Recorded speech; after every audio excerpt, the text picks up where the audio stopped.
നീലാംബരി. രചന നീലാംബരി. അവതരണം ഷാവുൽ മലയിൽ. Editing Faisal C M Nooncheri. എന്തിന് ഇപ്പൊ മൂന്നേട്ടൻ എന്താ ഡീസന്റ് ആണോ? ദിവസം കുറെ പെണ്ണുങ്ങളെ കൂടെ നിരങ്ങിയിട്ട് തന്നെയാ നാലുകാട്ടിൽ വീട്ടിൽ വന്ന് കയറുന്നു. ഞാനെന്താ പൊട്ടിയാണോ? അയാൾ സൂഹിക്കട്ടെ. എല്ലാം എൻ്റെ അയാളുടെയും കല്യാണം കഴിയുന്നവരെ മാത്രം. അത് കഴിഞ്ഞാൽ ഞാൻ വരയ്ക്കുന്നവരിൽ നിൽക്കും അയാൾ. നീ നോയിക്കോ. കഷ്ടാ നിന്റെ കാര്യം. നീ ഇങ്ങനെ ഒരു പൊട്ടിയായി പോലെ കൊച്ചേ. ഒരു ചുള്ളിക്കമ്പിൽ തുണിയിട്ട് അതൊരു പെണ്ണാണെന്ന് പറഞ്ഞാൽ അതിന് പോയി അയാൾ. ഞാനൊന്നും പറയുന്നില്ല. അങ്ങനെ ഒരുത്തിനാ നീ വരച്ചവരിൽ നിർത്താൻ പോകുന്നത്. മായ വെറുപ്പോടെ പറഞ്ഞു. മായയുടെ പറച്ചിൽ ലാവണിയെ ചൊടിപ്പിച്ചു. അവസാനം അവിടെ ഉള്ളിലിരിപ്പ് പുറത്തു വന്നു. പിന്നെ ഞാൻ എന്ത് ചെയ്യണമെന്നാ? നമ്മളെന്താ ലോകസുന്ദരികളാണോ? നമ്മൾ തേടി തുർക്കിയിൽ നിന്ന് രാജകുമാരൻ വരാൻ? അച്ഛൻ്റെ കയ്യിൽ 5 പൈസ ഇല്ല. ഉള്ള വീടും പറമ്പണെങ്കിൽ ആ കൽപ്പനാപ്പച്ചിയുടെ പേരിലും കൂടിയാ. അത് അവർക്ക് ഭാഗം വെച്ചു കൊടുത്താൽ പിന്നെ നമ്മൾ വട്ട പൂജ. എനിക്ക് പേരിന് മുകുന്ദനെങ്കിലും ഉണ്ട്. നിനക്കോ? അവസാനം നിന്നെ ഏതെങ്കിലും കളന്മാർക്ക് പിടിച്ചു കൊടുക്കും. കണ്ടോ നീ? ലാവണ്യ പറയുന്നത് ഒരു ഭാവവ്യത്യാസമില്ലാ കേട്ടിരുന്ന മായക്ക് അവളുടെ ജീവിതം എങ്ങനെയാവണമെന്ന് വ്യക്തമായ ധാരണയുണ്ടായിരുന്നു. അത് അവൾ അവിടെ വ്യക്തമാക്കി. അതിന് നമ്മുടെ അച്ഛൻ ഒരിക്കൽ കൂടി ജനിക്കണം. നീ എന്ന് എന്നെ പറ്റി കരുതിയത്? അങ്ങനെ എവരെങ്കിലും വന്നാൽ കഴുത്തിടാൻ തയ്യാറായി നിൽക്കുന്നതാണ് ഈ മായ എന്നോ? എനിക്കുള്ള പുളിങ്ങുമ്പോൾ ഞാൻ തന്നെ കണ്ടുപിടിക്കുക. ഈ ഫോൺ ഞാനിതിനെ കൊണ്ടുനടക്കുന്നത്. സോഷ്യൽ മീഡിയ തുറന്ന എത്ര ബിസിനസ്സുകാരാ അങ്ങനെ നിരന്ന് നിൽക്കുന്നത്. ഏതെങ്കിലും അപ്പനോ മോനോ എൻ്റെ വരയിൽ വീഴും. അതായിരുന്നു അവിടെ ലക്ഷ്യം. പിന്നെ നീ വരയിടുമ്പോൾ വീഴാൻ വേണ്ടി പെണ്ണ് കിട്ടാൻ നിൽക്കുകയല്ലേ ബിസിനസ്സുകാർ. അല്ലെങ്കിൽ തന്നെ കേരളത്തിൽ പോട്ടെ, ഇന്ത്യയിൽ കാണാൻ കൊള്ളാവുന്ന ഏത് ബിസിനസ്സുകാരാ ഉള്ളത്? എല്ലാ പൊണ്ണത്തടിയന്മാരും കുടവന്മാരും ഉണ്ട് സിനിമയിൽ. പിന്നെ വല്ല കൊറിയൻ ഡ്രാമയിലോ തുർക്കിഷ് ഡ്രാമയിലോ ഒക്കെ കാണാം ഹോട്ട് ലുക്കിൽ കമ്പനി സിഇഒമാരെ. അതാണോ നീ പറഞ്ഞ സോഷ്യൽ മീഡിയ? പുച്ഛത്തോടെ ലാവണ്യ ചോദിക്കുമ്പോൾ മായയുടെ മുഖത്തും അതേ ചിരി വിരിഞ്ഞു. അത്രയ്ക്ക് പുച്ഛിക്കാൻ വരട്ടെ, ഞാനിപ്പോൾ നിനക്കൊരു വീഡിയോ അയക്കാം, ഒന്ന് കണ്ടു നോക്ക്. മായ അയച്ച വീഡിയോ ലാവണ്യ സ്വന്തം ഫോണിൽ ഓപ്പൺ ചെയ്തു. ഈ വീഡിയോ ഞാൻ ഇന്നും കാണാറുള്ളതാ. ഇതേതോ ഹോളിവുഡ് ആക്ടറല്ലേ? ഇയാളുടെ ഒരുപാട് വീഡിയോസ് ഞാൻ കണ്ടിട്ടുണ്ട്. ഇയാൾ നടക്കുന്ന പോകുന്ന കാൽ കയറുന്ന കുറെ ചാനലുകൾ BGM ഇട്ട് ഇറക്കിയിട്ടുണ്ടല്ലോ. നിന്റെ കാര്യം പറയുമ്പോൾ നീ ഇയാളുടെ വീഡിയോ എനിക്ക് അയക്കുന്നത് എന്തിനാ? എന്താ നീ പറഞ്ഞു? ഹോളിവുഡ് ആക്ടർ എന്നോ? എന്നാ നീ ഈ വീഡിയോ കൂടി ഒന്ന് കണ്ടു നോക്ക്. മായ മറ്റൊരു വീഡിയോ കൂടി ലാവണ്യക്ക് അയച്ചു. ലാവണ്യ അത് കണ്ട് കണ്ണുകളിൽ പോയി. ഈശ്വര, മലയാളം! ദേ ഇയാൾ മലയാളം പറയുന്നു. ആരടി ഇയാള്? എന്നാ കേട്ടോ, ഇന്ത്യയിലെ ടോപ്പ് 5 ഫാഷൻ ഡിസൈനിങ് കമ്പനികളൊന്നായ ഒരു കമ്പനിയുടെ ഓണറുടെ മകനാണ്. ഇപ്പൊ ഇന്റർനാഷണൽ തലത്തിൽ ഒരു കമ്പനി കൂടി ഓപ്പൺ ആക്കിയിട്ടുണ്ട്. വേറൊന്നുമില്ല, നമ്മുടെ ഈ കൊച്ചു കേരളത്തില്, അത് എറണാകുളത്ത്. നീ നേരത്തെ പറഞ്ഞില്ലേ ഹോട്ട് സിഇഒമാരെ കാണാൻ തുർക്കിഷ് ഡ്രാമയെ കൊറിയൻ ഡ്രാമയെ കാണുന്നു. ഇനി അത് വേണ്ട, കേരളത്തിൽ തന്നെയുണ്ട് ഹോട്ട് ആൻഡ് ഹാൻസം ബിസിനസ്സുകാർ. കേട്ടോ മോളെ ലാവണ്യ? വല്ലാത്ത വിജയഭാവമായിരുന്നു മായയിൽ. കാരണം ഒടുക്കത്തെ കണ്ടുപിടുത്തല്ലേ നടത്തിയത്. എന്റെ ദൈവം, ഇയാളുടെ വീഡിയോസ് എന്ന് ഞാൻ കാണാറുണ്ട്. സത്യമായിട്ട് ഞാൻ കരുതി വല്ല ഇറ്റാലിയൻ മൂവീസിന് വല്ലതും ആയിരിക്കുന്നത്. നിനക്കറിയോ, ഒരു വീഡിയോക്ക് താഴെ ഞാൻ കമന്റ് ചെയ്തു മൂവി നെയിം പ്ലീസ് എന്ന്. ലാവണ്യ പറഞ്ഞിട്ട് മായ തലയും കുത്തിക്കിടന്ന് ചിരിച്ചു. ശരിയാ, ആരായാലും അങ്ങനെയൊക്കെ എഴുതു. നീ ഇൻസ്റ്റ ഓപ്പൺ ചെയ്തേ, എന്നിട്ട് ഞാൻ പറയുന്ന പേര് സെർച്ച് ചെയ്യേ. അപ്പൊ ഇയാളുടെ വീഡിയോസും ഫോട്ടോസും ഒക്കെ കാണാം. മായ പറഞ്ഞ ഉടനെ ലാവണ്യ ആർത്തിയോടെ ഇൻസ്റ്റ ഓപ്പൺ ചെയ്തു. പറ പേര് പറ. ആർത്തി കാണിക്കാതി. അയാളുടെ പേര് ജയ് ശിവനാഥ് മേനോൻ. ഫോട്ടോസും വീഡിയോസും കണ്ട് ലാവണ്യയുടെ കിളി പോയി. എന്തൊരു ഭംഗിയടി ഇയാളെ കാണാൻ. ഒരു രക്ഷയില്ല കേട്ടോ. കണ്ണൊക്കെ നോക്കിയിട്ട് പളുങ്ക് പോലെ. കഴുത്തിൽ ആ ടാറ്റു നോക്കിയേ. ഹോട്ടല്ലേ? ഏതാടി നീ പറഞ്ഞ ഇയാളുടെ കമ്പനി? നാദപ്പാരൽസ് എന്നോ മറ്റോ ആണ്. അറിഞ്ഞിട്ട് നമുക്ക് എന്ത് ചെയ്യാനാ? നീ നേരത്തെ പറഞ്ഞ ഫാഷൻ ഡിസൈനിൽ വെറും ഡിപ്ലോമ എടുത്ത് എനിക്ക് സ്വപ്നം കാണാൻ പറ്റും ഈ കമ്പനിയൊക്കെ. പിന്നെ അവിടെ വേറെ വല്ല പണി നോക്കാന്ന് വെച്ചാൽ ഒരു ഡിഗ്രി പോലും ഇല്ല. മായ നിരാശയിലേക്ക് മൂക്കുത്തി. പക്ഷെ മായ ഡിഗ്രി എനിക്കുണ്ടല്ലോ. ഇയാളൊന്ന് കാണാൻ വേണ്ടി വേണേ അവിടെ എന്ത് പണി ഞാൻ ചെയ്യും. നീ ഒരു അവസരവാദി തന്നെ. ഇത്രയും നേരം മുകുന്ദൻ എന്ന് പറഞ്ഞ് നടന്നിട്ട് ഇപ്പൊ ഇയാളെ കണ്ടപ്പോൾ നിന്റെ സ്വഭാവം മാറിയല്ലോ. അതിനെന്താ, ഇയാളെന്താ എന്നെ കെട്ടാനോ മറ്റോ പോവാണോ? അപ്പൊ കെട്ടാന്ന് അയാൾ പറഞ്ഞാ നീ മുകുന്ദൻ എന്ത് ചെയ്യും? തേക്കും. ഞാൻ നേരത്തെ പറഞ്ഞ നീ മറന്നോ? മുകുന്ദൻ സൈഡിലൊരു സേഫ്റ്റിക്ക്. ഇയാളെപ്പോലെ ഒരാൾ വന്ന് കെട്ടിക്കോളെന്ന് പറഞ്ഞാൽ കെട്ടിയവനെയും കുട്ടികളെയും വരെ കളഞ്ഞിട്ട് പോകും ഞാൻ. അല്ല പിന്നെ. പക്ഷെ ഇയാൾക്കൊക്കെ എത്ര പെമ്പിള്ളേര് കാണും. ഫോട്ടോസ് കാണുമ്പോഴേ അറിയാം റിച്ച് ലൈഫാണെന്ന്. അല്ലേ മായേ? നിന്നെ പോലെ ഒരെണ്ണത്തിന് ഈ ഭൂമിയിൽ കണ്ടുപിടിച്ചില്ല കേട്ടോ. പിന്നെ ഇയാളുടെ കൂടെ ഒറ്റ പെമ്പിള്ളേരുടെ ഫോട്ടോ ഇല്ല. പക്ഷെ ആള് ബാച്ചിലറാ. ഒരുപാട് പെമ്പിള്ളേര് കാണും, അതാ ഫോട്ടോ ഇടാത്ത. ഇനി അങ്ങനെ പറഞ്ഞ് സമാധാനിക്കാം അല്ലേ ലാവണ്യ? മായ കളിയാക്കിക്കൊണ്ട് പറഞ്ഞു. ഡൈനിങ് ടേബിൾ നിരത്തി വെച്ചിരിക്കുന്ന ഭക്ഷണത്തിന് മുമ്പിൽ കയ്യും കെട്ടി നോക്കിയിരുന്നു ശ്രീയും ശിവനാഥും ജയേന്ദ്രനും കനകവും. എല്ലാവരും തികഞ്ഞ മൗനം മാത്രമായിരുന്നു. അവസാനം മൗനം ഭേദിച്ച് കനക സംസാരിച്ചു തുടങ്ങി. എനിക്ക് എത്ര ആലോചിച്ചിട്ട് ഒരു എത്തുംപിടിയും കിട്ടുന്നില്ല. എങ്കിലും ഉണ്ണിക്കുട്ടിന് ഇത്രയ്ക്ക് ദേഷ്യം വരെ ഇവിടെ എന്താ അതിന് മാത്രം ഉണ്ടായത്? എനിക്ക് തോന്നുന്നു ആ കുട്ടിയിലെ നീലാംബരി, അതിനോട് ഉണ്ണിക്കുട്ടിന് എന്തോ പകയാണ്. അതിന്റെ കാര്യം കേൾക്കുന്ന പോലെ അവന് ഇഷ്ടമല്ല. ആ കൊച്ചിനെയും കുടുംബത്തെയും ഞാൻ 2 നല്ല വാക്ക് പറഞ്ഞു തന്നെയല്ലേ അവൻ എന്നെ ഓരോന്ന് പറഞ്ഞ്. കിരണിനും കിട്ടി കണക്കിന്. അവന്റെ കൈ കിട്ടിയിരുന്നെങ്കിൽ കിരണിന്റെ പൊലകൂടി അടി. ഒന്നും മിണ്ടാതിരിക്കാനകം. ജയേന്ദ്രൻ കനകത്തെ ബാക്കി പറയാൻ സമ്മതിച്ചില്ല. നിന്റെ നാക്ക് ശരിയല്ല. ആ കാര്യത്തിൽ ഉണ്ണിക്കുട്ടൻ പറഞ്ഞ കറക്റ്റാ. ഒരു ന്യൂസ് കിട്ടിയാൽ നീ ഒരു പത്രം നിറച്ചു വെക്കും. അവൻ ഇടയ്ക്കിടയ്ക്ക് മൂന്തനെ തെറി വിളിക്കുന്നുണ്ടായിരുന്നല്ലോ. എനിക്ക് തോന്നുന്നു ഇനി പഴയ വല്ല അടിപിടി കണക്ഷനോ മറ്റോ ആ മുകുന്ദനായിട്ടുണ്ടോന്നാ. ഉണ്ണിക്കുട്ടൻ നമ്മുടെ നാഥിനെ പോലെ കുറെ കാടുമലയും കയറി നടന്നല്ലേ. ശിവനാഥ് എല്ലാം കേട്ടിട്ട് പെട്ടെന്ന് പറഞ്ഞു.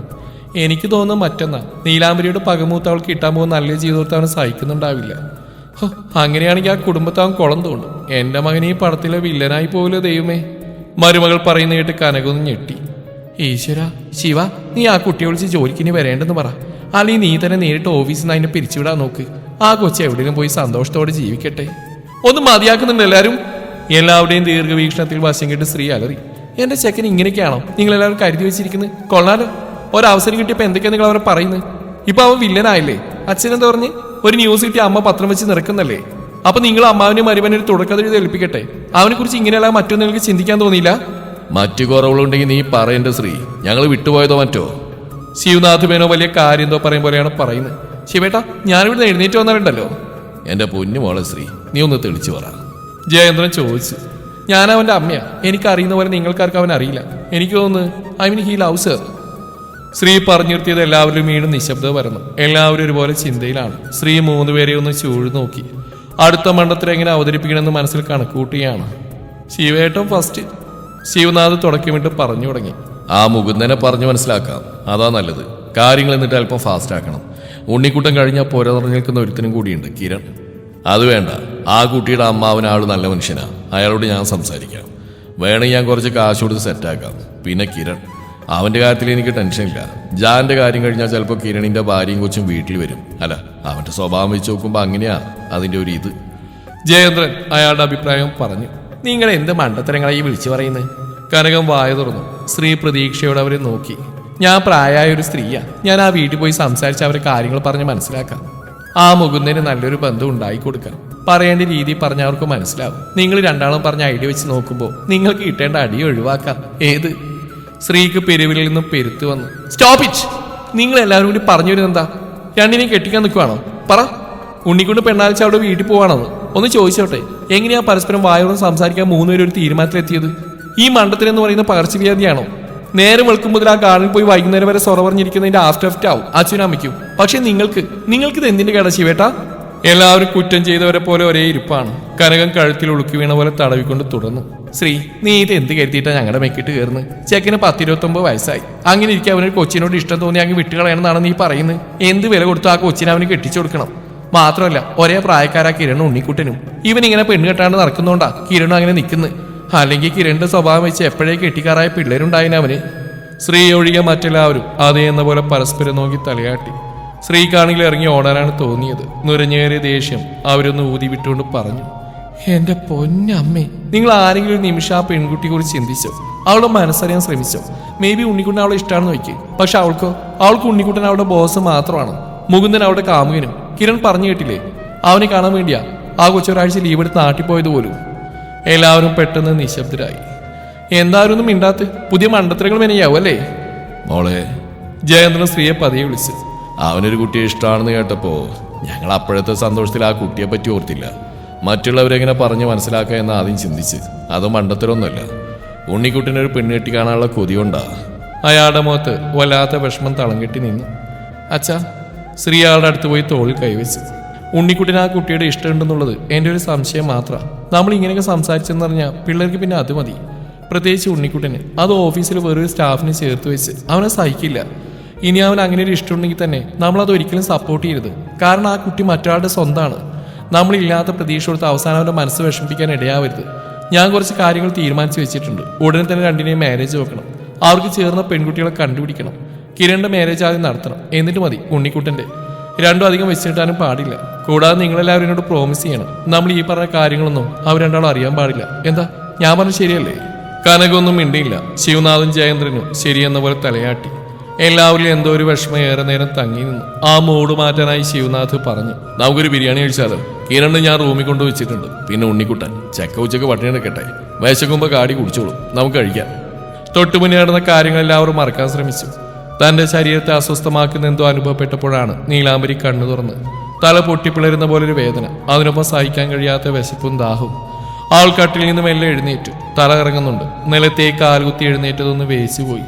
ഒരിക്കൽ കൂടി കട്ടിൽ തന്നെ അവൾ ഇരുന്നു. ജഗയിൽ നിന്ന് അല്പം വെള്ളം കുടിക്കാനായി അവൾ കയ്യിലെടുത്തപ്പോഴാണ് അത് ഇന്നലെ രാത്രി തന്നെ കാലിയായ ഒരു ഓർമ്മ വന്നു. ജനൽപ്പടിയിലിരുന്ന് ഫോൺ എടുത്ത സമയം നോക്കി. 4 മണി കഴിഞ്ഞിരിക്കുന്നു. രാവിലെ എഴുന്നേറ്റ് മുതൽ ജലപാനം കഴിച്ചിട്ടില്ല. എന്തിന് പല്ലുപോലും തേച്ചിട്ടില്ല. കരഞ്ഞ് എപ്പോഴോ ഉറങ്ങിയതാണ്. അവൾ ഗോവണി ഇറങ്ങി അടുക്കളയിലേക്ക് നടന്നു.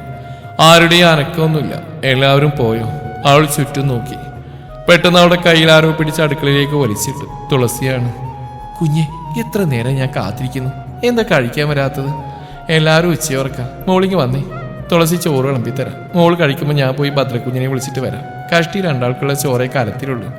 ആരെങ്കിലും ഉണർന്നു വന്ന് കോരിയിട്ട് കഴിച്ചാൽ പിന്നെ രാത്രി വരെ വിശന്നിരിക്കണം നിങ്ങൾ 2 ആളും. അപ്പൊ അമ്മയൊന്നും കഴിച്ചില്ലേ? ഇല്ല, നിങ്ങൾ 2 ആളും രാവിലെ മുകളിലേക്ക് പോയതല്ലേ, പിന്നെ താഴേക്ക് വന്നില്ലല്ലോ. ചോറ് വിളമ്പിയപ്പോൾ ഞാൻ ഗോവണി കയറിയതാ. പക്ഷേ കൽപ്പന അവർ പറഞ്ഞു നിർത്തി.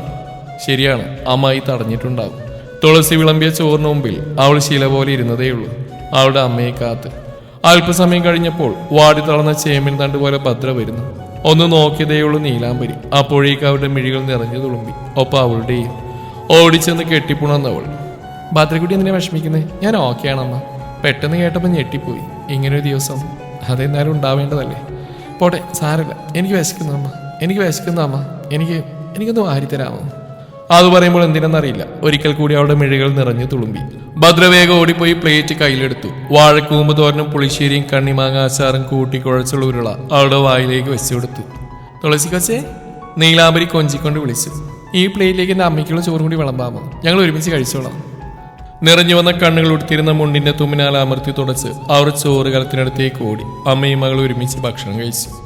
അപ്പോഴും വിഷമിച്ചിരിക്കുന്ന ഭദ്രയുടെ കാതിലായി നിലമില്ല പറഞ്ഞു, ഞാനിന്ന് പല്ലേച്ചിട്ടില്ല. ചുമൽ കൂച്ചിക്കൊണ്ട് കണ്ണുകൾ ചിമ്മി അവൾ പറയുന്ന കേട്ടപ്പോൾ ഭദ്രയൊന്ന് പുഞ്ചിരിച്ചു. എല്ലാവരും എഴുന്നേൽക്കുമ്പോൾ മോള് പോയി കുളിച്ചിട്ട് വാ. ഭക്ഷണം കഴിച്ചുവിടാൻ കുളി പാടില്ലെന്നാ പറയാ. പക്ഷെ സാരമില്ല, ഇട്ട് മാറാനുള്ള ഡ്രസ്സ് എടുത്തിട്ട് പെട്ടെന്ന് വാ മോളെ. ഭദ്ര അടുക്കള വാതിലിന് പുറത്തേക്ക് പേടിയോടെ നോക്കി പറഞ്ഞു. അമ്മ എന്തിനാ പേടിക്കുന്നേ? കുളിക്കാനും പേടിക്കണോ ഇവിടെ? നീല, ആരൊക്കെ അകത്തുണ്ടെന്ന് ആർക്കറിയാം? മുകുന്ദനോ കൽപ്പന എടുത്തിട്ട് ആങ്ങളാത്ത അത്തനോ മറ്റോ ഉണ്ടെങ്കിലോ? ഇല്ല ഭദ്രക്കുഞ്ഞി, വന്നിട്ടില്ല. രാവിലെ കൽപ്പന പറഞ്ഞായിരുന്നു വരുമെന്ന്. അതുകൊണ്ടാ ഞാൻ പോയി പോത്തിറച്ചി വാങ്ങിയത്. ഒരു ഉരുളി പോത്തിനെ ആ കെട്ടിയവനും കെട്ടിയുള്ള ആ പിള്ളേരും കൂടി തിന്ന് മുടിപ്പിച്ച്. കിടക്കാൻ പോണതിന് മുന്നേ ഫോണിൽ ആരോടോ പറയുന്നത് കേട്ടായിരുന്നു. രാത്രി കറി വെക്കാൻ 2 കോഴിയെ വാങ്ങി വരാൻ. എന്നോട് ചപ്പാത്തി ഉണ്ടാക്കാനും പറഞ്ഞു. ഇനി ആരാണ് വരാൻ പോകുന്നതെന്ന് ആർക്കറിയാം. അമ്മ പറഞ്ഞ പോലെ മോള് പോയി കുളിച്ചു വാ. തുളസി നീലാംബരിയോടായി പറഞ്ഞു നിർത്തി. അവൾ വേഗം ഗോവണി കയറി തന്റെ മുറിയിലേക്ക് നടന്നു. മുറിയുടെ വാതിൽക്കലെത്തിയതും കണ്ടു ലാവണ്യ തിടുക്കപ്പെട്ട് മുറിയിൽ നിന്നിറങ്ങി വരുന്നു. നീലാംബരി അവളെ ഒന്ന് തുറിച്ചു നോക്കി. നീ എന്താ എന്റെ മുറിയിൽ? ആദ്യത്തെ പതർച്ച മറച്ചു വെച്ച് ലാവണ്യ ചീറി. ഞാൻ എനിക്ക് ഇഷ്ടമുള്ളിടത്ത് കയറും. ഈ വീട്ടിൽ എനിക്ക് അതിനുള്ള അധികാരവും സ്വാതന്ത്ര്യമുണ്ട്. ചോദിക്കാൻ നീ ആരാ? ഞാനാരാ നിനക്കറിയില്ലേ? നീലാംബരി വിട്ടുകൊടുത്തില്ല. എന്നെ ചോദ്യം ചെയ്യാൻ മാത്രം വളർന്നു നീലാംബരി നീ. നോക്ക് ലാവണ്യ, എല്ലാവരും കാണിക്കുന്നുണ്ട്, നീ അതെന്റെ അടുത്ത് ഇറക്കാൻ വരണ്ട കേട്ടോ. ഇനി മേലെന്റെ മുറിയുടെ പരിസരത്ത് നിന്നെ കണ്ടുപോരുത്. നീലാംബരി അല്പം പതിഞ്ഞ സ്വരത്തിൽ കടുപ്പിച്ചുകൊണ്ട് തന്നെ പറഞ്ഞു. വരുവടി, നിന്റെ അടുത്ത് തന്നെ ഞാൻ വരും. നിന്റെ മുറിയിലും കയറും. നീ പോയി പരാതി പറ. ഞാനൊന്ന് കാണട്ടെ നീ ആരോടെ ഈ വീട്ടിൽ പരാതി പറയാൻ പോകുന്നെന്ന്. പരാതിയോ? നിന്റെ കാര്യത്തിൽ തീരുമാനം ഉണ്ടാക്കാൻ ഞാനിവിടെ നിൽക്കുന്ന പോലെ നിനക്ക്. എന്റെ റൂമിലെങ്ങാനും ഇനി കാലുകുത്തിയാ ആ കാല് ഞാൻ തല്ലിയൊടിക്കും. ഓഹ്, അത്രയ്ക്കൊക്കെ വേണോ നീലാംബരി? ശരിയാണല്ലോ, നിനക്കിവിടെ പരാതി പറയാൻ ആരാ ഉള്ളതല്ലേ? നിന്റെ മിണ്ടാപൂച്ച തള്ളയോ അതോ അമ്മയെ പഴപ്പിച്ചിട്ട് ചത്തുപോയ നിന്റെ തന്തയോ? പറ, നിന്നോട് കേൾക്കാൻ ആരാ ഉള്ളത്? ഒറ്റയടിക്ക് ലാവണിയെ തീർത്ത് കളയാൻ തോന്നി നീലാംബരിക്ക്. പക്ഷെ വേണ്ട, വാക്കുകൊണ്ട് പറയുന്ന പോലെയല്ല കയ്യാങ്കളി. നാളെ രാവിലെ തനിക്ക് ഇവിടുന്ന് പോയേ മതിയാവും. ആ ബോധമുള്ളതിനാൽ അവൾ ഭംഗിയായി പുഞ്ചിരിച്ചുകൊണ്ട് പറഞ്ഞു. ഉണ്ടല്ലോ, എന്നെ കേൾക്കാൻ ഒരാളുണ്ട്. ഞാനൊന്ന് മൂളിയാ മതി. എന്തും ചെയ്യാൻ തയ്യാറായി നിൽക്കും എന്നെ മുകുന്ദേട്ടൻ. കാണും നിനക്ക്. അവനെ നോക്കി ഞാനൊന്ന് വിരൽ ഞോടിച്ചാൽ മതി. നിന്നെ തറവാട്ടിൽ പിന്നെ കാലുകുത്താൻ സമ്മതിക്കില്ല മുകുന്ദേട്ടൻ. ഇക്കുറി ലാവണ്യ ശരിക്കും ഞെട്ടി. ഇവൾക്കപ്പം മുകുന്ദന് ഇഷ്ടമാണോ അതോ തന്നെ ചൊടിപ്പിക്കാൻ പറയുന്നതാണോ? ലാവണ്യാകെ കുഴങ്ങി. നീലാംബരി വേഗം അവളെ തള്ളിമാറ്റി മുറിയിലേക്ക് കയറി വാതിലടച്ചുകൊണ്ട് നെഞ്ചത്ത് കൈവച്ച് ആഞ്ഞു ശ്വസിച്ചു. എന്നിട്ട് വേഗം ഓടി അലമാര തുറന്ന് നോക്കി. എല്ലാം പഴയ പോലെ തന്നെയുണ്ട്. ഭാഗ്യം, ഫോൺ കണ്ടിട്ടില്ല. ശരിയാ, കണ്ടിരുന്നെങ്കിൽ ലാവണി ഇങ്ങനെ ആയിരിക്കും തന്നോട് പെരുമാറുക. അവൾ വേഗം തന്നെ ഒരു ജോഡി ധാവണി സെറ്റുമെടുത്ത് പുറത്തിറങ്ങി. കയ്യിലുണ്ടായിരുന്ന വലിയ ഇരുമ്പ് ചാവി കൊണ്ട് മുറിയുടെ ഇരുപാടുകളുള്ള വാതിൽ പുറത്തു നിന്ന് പൂട്ടി. കുളി കഴിഞ്ഞ് വന്നപ്പോഴേയും കണ്ടു എല്ലാവരും ഉമ്മറത്തിരിക്കുന്നു. എല്ലാവരുടെയും കയ്യിൽ ചായ ഗ്ലാസ് ഉണ്ട്. മുത്തശ്ശൻ ഇരിക്കുന്നുണ്ടാവും. കൽപ്പന തുറച്ചു നോക്കിയതല്ലാതെ ഒന്നും മിണ്ടിയില്ല. ആൾ വേഗം മുകളിലേക്ക് ഓടി. മുറിയിലെത്തി വാതിലടച്ച് കുറ്റിയിട്ടു. എന്നിട്ട് അലമാര തുറന്ന് ബാഗിൽ ഒളിപ്പിച്ച ഫോൺ കയ്യിലെടുത്തു. കുറെ മിസ്ഡ് കോൾസ് ഉണ്ട്. കിരണും കാവ്യയും കൂടെ ആ കീർത്തനയുടെ ഒത്തിരി കോൾസ് കണ്ടതും അവൾ ഒരു നിമിഷം ഒന്ന് പകച്ചു.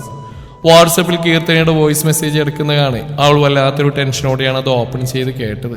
നീലാംബരി എന്താ വിളിച്ച ഫോൺ എടുക്കാത്ത? ഇയാൾ മണ്ടേതര തിരിച്ച് ഓഫീസിലെത്തണം. ഒരാഴ്ച ലീവ് എടുക്കാൻ പറ്റില്ല. ആ ടൈമിൽ ഞാൻ മറ്റെന്തോ ഓർത്തിരിക്കായിരുന്നു. പറഞ്ഞു കേട്ടില്ലെങ്കിൽ നിന്റെ ജോലി കാണില്ല. ഇതായിരുന്നു ആദ്യത്തെ മെസ്സേജ്. അടുത്തൊരു ടെക്സ്റ്റ് മെസ്സേജ് ആയിരുന്നു. നീലാംബരി പ്ലീസ് ഒന്ന് ഫോൺ എടുക്കാമോ? ഞാൻ അയച്ച വോയിസ് മെസ്സേജ് പോലും നീ കേട്ടില്ലല്ലോ. ലോങ് ലീവ് കമ്പനി ആക്സെപ്റ്റ് ചെയ്യില്ല. ഞാൻ സാർ ആകെ ദേഷ്യത്തിലാണ്. നിന്നോട് മണ്ടതിന് ഓഫീസിലെത്തണമെന്നാണ് പറഞ്ഞിരിക്കുന്നത്. ദയവ് ചെയ്ത് എൻ്റെ കഞ്ഞിൽ പാറ്റിടരുത്. എത്തില്ല നീലാംബരി, ഒന്ന് റിപ്ലൈ തരാവോ? നീലാംബരിക്ക് ആകെ വല്ലാതെയായി. എന്താ ചെയ്യുക? നാളെ പോകാൻ തനിക്ക് അനുവാദം കിട്ടിയില്ലെങ്കിലോ? ഓർത്തത് അവളാകെ ഭയന്നു. ഈശ്വര, എൻ്റെ ജോലി പോവോ? വിവാഹ നിശ്ചയത്തിന്റെ കാര്യം തറവാട്ടിൽ സംസാരിക്കുമ്പോൾ മിണ്ടാതെ കേട്ടുകൊണ്ട് നിൽക്കണം. മറുത്തെന്തെങ്കിലും പറഞ്ഞാൽ പിന്നെ തന്നെ ജോലിക്ക് വിടില്ല. അവൾ മനസ്സിൽ ഉറപ്പിച്ചു. കാവിൽ വിളക്ക് തെളിയിക്കേണ്ട സമയമായപ്പോഴേക്കും ഭദ്ര നീലാംബരിയെ വിളിച്ചു. രണ്ടാളും താഴേക്ക് പോയി. സമയം സന്ധ്യയായിരിക്കുന്നു. തറവാടിന്റെ മറ്റു പുറംഭാഗങ്ങൾ അപേക്ഷിച്ച് അല്പം ഇരുട്ട് കൂടുതലാണ് കാവിൽ. പകൽ സമയത്ത് പോലും സീവീടുകളുടെ ശബ്ദം കേൾക്കാൻ കഴിയും. മഴ സമയമായതുകൊണ്ട് പലതരത്തിലുള്ള പ്രാണികളുടെ ശബ്ദം കേൾക്കുന്നുണ്ടായിരുന്നു. ഇടയ്ക്കിടയ്ക്ക് അല്പം ഭയപ്പെടുത്തുന്ന പോലുള്ള വാവലിന്റെയും മൂങ്ങവർഗത്തിൽപ്പെട്ട നത്തിന്റെയൊക്കെ ശബ്ദങ്ങൾ കേൾക്കുന്നുണ്ടായിരുന്നു. അതെല്ലാം മാറ്റി നിർത്തിയാൽ പലതരത്തിലുള്ള പൂക്കൾ കൊണ്ട് മനോഹരമായിരുന്നു കാവിന് ഉൾവശം. നന്ദിയാർവട്ടവും ചെമ്പകവും മഞ്ഞാരളിയും വഴിനീളെ പൂക്കൾ പൊഴിച്ചിട്ടിരിക്കുന്നു. നന്ദിയാർവട്ടത്തിന്റെ ചോട്ടിലെത്തിയതും അവൾ നിലത്തുനിന്ന് ഉയരേക്ക് ചാടി അതിന്റെ ഒരു കൊമ്പിൽ പിടിച്ചൊന്ന് കുലുക്കി വിട്ടു. ജലഗണങ്ങൾക്കൊപ്പം വെളുത്ത പൂക്കൾ അവളുടെ ദേഹത്തേക്ക് വീണു. എന്താ കുട്ടി ഇത്? വെള്ളത്തുള്ളികൾ തലയിൽ വീണല്ലോ. പനിയോ മറ്റോ പിടിക്കും കുഞ്ഞെ, കുസൃതി കാട്ടാതെ. ഭദ്രാൽപ്പൻ ശാസനയോടെ പറഞ്ഞു. അവൾ ദൂരെ കാണുന്ന കുളത്തിലേക്ക് നോക്കി. വെള്ളമുണ്ടെന്നറിയാൻ കഴിയാത്ത വിധം പച്ചപ്പെട്ടി വിരിച്ച പോലെ പായലും താമരയിലകളും. ചെറിയൊരു കുളമാണ്, പക്ഷെ നിറയെ താമരപ്പൂക്കൾ. അതിൽ നിന്നൊരെണ്ണം പറിച്ചെടുക്കാൻ അവൾക്ക് വല്ലാത്ത ആഗ്രഹം തോന്നി. അവൾ അതിനടുത്തേക്ക് നടക്കാൻ തുനിഞ്ഞതും ഭദ്ര തടഞ്ഞു. അമ്മ മറ്റെന്തിനെയോ നോക്കി നിൽക്കുന്ന കാണെ അവൾ അങ്ങോട്ടേക്ക് നോക്കി. പാലമരം നിറയെ പൂക്കൾ. അങ്ങോട്ടേക്ക് പോകണ്ട കുട്ടി, ഇവിടെ വരൂ. അമ്മയ്ക്ക് ഇതിലൊക്കെ വിശ്വാസമുണ്ടോ? ഏതിലൊക്കെ? ഭദ്ര അവളിൽ നിന്ന് പിടിവിട്ട് നടക്കാൻ തുടങ്ങി. എവിടെ പോവാമ്മ? നിക്ക്, ഞാൻ ചോദിക്കുന്നതിന് മറുപടി പറഞ്ഞിട്ട് പോയാൽ മതി. എന്താ കുട്ടി ഇത്? കാവിൽ വരുമ്പോഴൊക്കെ നിനക്ക് ഓരോന്ന് ചോദിക്കാനുണ്ടാവുമല്ലോ. ഇത്ര നേരമായിട്ട് നീ പ്രാർത്ഥിച്ചോ? പറ. അവൾ അലസമായി മറുപടി പറഞ്ഞു. ദൈവവിശ്വാസം തീരെ ഇല്ലണ്ടായി കുട്ടി നിനക്ക്. എനിക്കതൊക്കെ ആവശ്യത്തിനുണ്ട്. കൂടുതൽ തോന്നാൻ മാത്രം എനിക്ക് ദൈവങ്ങളായിട്ട് വലിയ ബന്ധമൊന്നുമില്ല. മൂപ്പര് ഞാൻ ജനിച്ച പോലും അറിഞ്ഞിട്ടില്ലെന്നാ തോന്നുന്നത്. അവൾ ചിരിച്ചുകൊണ്ടാണ് അത് പറഞ്ഞത്. നില, അടി വാങ്ങുന്നു എൻ്റെ കയ്യിൽ നിന്ന്. അമ്മ, ഞാൻ ചോദിച്ചതിന് മറുപടി കേൾക്കാതെ ഇവിടുന്ന് ഒരടി ഞാൻ അറിഞ്ഞില്ല. നീലാംബരി വാശി പിടിച്ച്. ഭദ്രയാകെ കുഴങ്ങി. എന്താ മോളെ ഇത്? അമ്മയെ നീ എന്തിനെങ്ങനെ വിഷമിപ്പിക്കുന്നേ? എനിക്കൊന്നും കേൾക്കണ്ട, പറ. എന്താ പാലമരത്തിലുള്ള? പറ. ഗന്ധർവനാണോ കുട്ടി? അത് പണ്ടൊക്കെ അമ്മയും മുത്തശ്ശിയൊക്കെ പറഞ്ഞു കേട്ട അറിവാ. എൻ്റെ മുത്തശ്ശി എനിക്ക് 10 വയസ്സുള്ളപ്പോഴാണ് മരിക്കണത്. ചെറുപ്പത്തിൽ ഞാൻ അവരോടൊത്താ ഉറങ്ങാറ്. അപ്പം മുതൽ ഓരോരോ കഥകൾ മുത്തശ്ശി പറയാറുണ്ട്. പക്ഷേ കാലം മാറിയില്ലേ കുഞ്ഞെ. ഇപ്പം എന്ത് ഗന്ധർവൻ? അങ്ങനെ ഒരാൾ ഇനി ഒരിക്കലും വരില്ല, ഒരിക്കലും. ഭദ്രയുടെ കണ്ണുകൾ ഈറനണിഞ്ഞു. അമ്മയെ നിനക്ക് അറിയുന്നത്? ഇതേ കണ്ണൊക്കെ നിറയുന്നില്ല അമ്മ. അവൾ ഭദ്രയെ കുലുക്കി വിളിച്ചു. ഏതോ ഓർമ്മകളിൽ നിന്നും ഭദ്ര ഞെട്ടലോടെ അവൾ നോക്കി. പിന്നെ കണ്ണുകൾ അമർത്തി തുടച്ച്. വാ കുട്ടി, പോവാ. ഒത്തിരി നേരായി. വൈകിയ ഇനി അവിടെ ഉള്ളവർക്ക് അത് മതി.